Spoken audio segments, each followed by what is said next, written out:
All right, guys, what is going on? Welcome back to another video. I feel like it's been a long time since I've sat here and actually been able to talk to you guys. So we're gonna start off with a banger. It's been a while, so we're gonna go in and we're gonna give you something absolutely great today. So make sure to like, subscribe, follow this channel, share with your friends, because today I'm gonna show you guys how to increase your bench press. Let's get to it.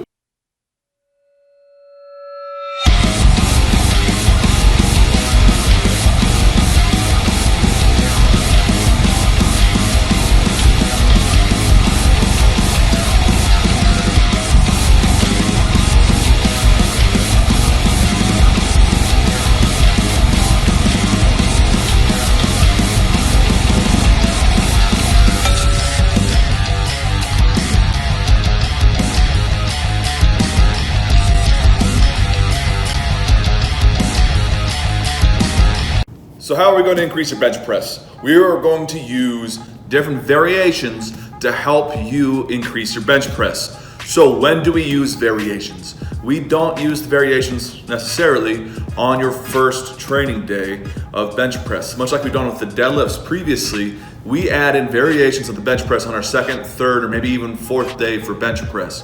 So this is not your first day of training for bench press. These are gonna be the later days. That's when we implement variations so we can increase the frequency and we can focus on some of the weak points.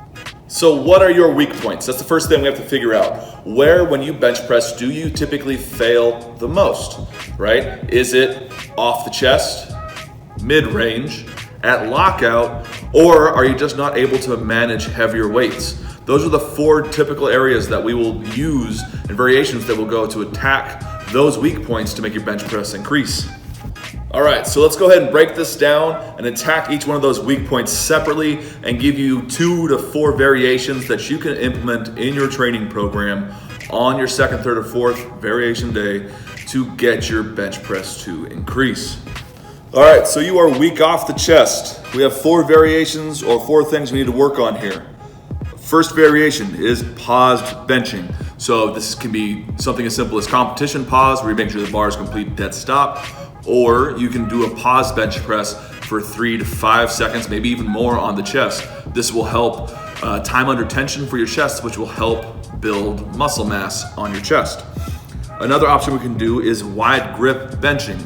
Wide grip benching is kind of attacks the same ideas, that it's helping focus on our pecs and the musculature there, so it'll help build up and put more stress on the chest alone, thus helping us off the chest. Third thing that we can do is explosive chest work. This can be explosive push-ups, this can be band and chain work on a dynamic day for your bench press. There's a lot of different variations you can do here. This is all speed off the chest, so it's gonna help you get off the chest quicker with your bench press. And then finally, just general hypertrophy work for your chest.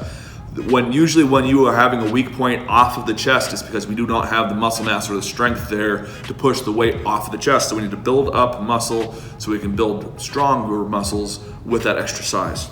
All right, do you typically fail mid-range? So this is anywhere between 2 to 8 inches off of your chest, depending on your setup and how long your arms are. If you're missing mid-range before you get to the lockout, there's another, once again, 4 variations that which you can do. Incline bench press, as long as you're in a hypertrophy or strength block. The closer you get to a peak block, we should not be incline bench pressing. It just messes with the mechanics of your bench press. Another option we can do is work in the military press or seated overhead press with the barbell, help build up the musculature in the shoulders, which will help mid-range.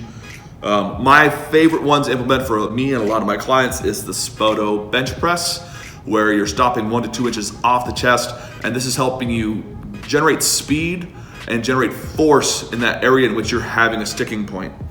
And then finally, we have the dead bench, which is a lot like the Spoto bench press, but instead we're actually gonna have the bar come to a complete stop on the rack or safety bars, and then we're going to generate force once again off that area in which we are weak. This is a great way to focus on a specific spot that you're having troubles with, and also keep it safe, so you can, once again, you can work on a mechanical overload. Those are the 4 for mid-range. All right, probably one of the more common ones is you're having troubles at lockout. You get it off the chest, past the mid-range, and you just cannot lock those elbows out. Usually this means we're having a problem with the triceps, either size or strength. So we're gonna give you about 3 things to work on here. Number 1 is close grip bench press. It just puts more stress on the triceps, just like the wide grip bench press puts more stress on the chest.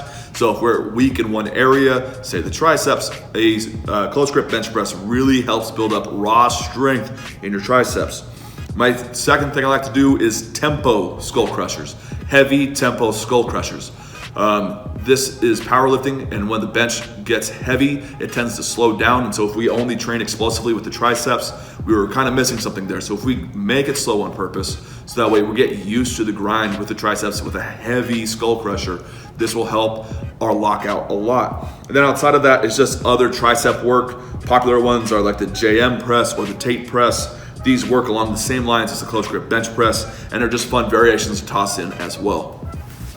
And then finally, if you're just not used to heavier weights in your hands and you're having problems having confidence with those heavier weights, maybe you need to work on some mechanical overload so you can build up that confidence, feel tight and secure throughout your bench press.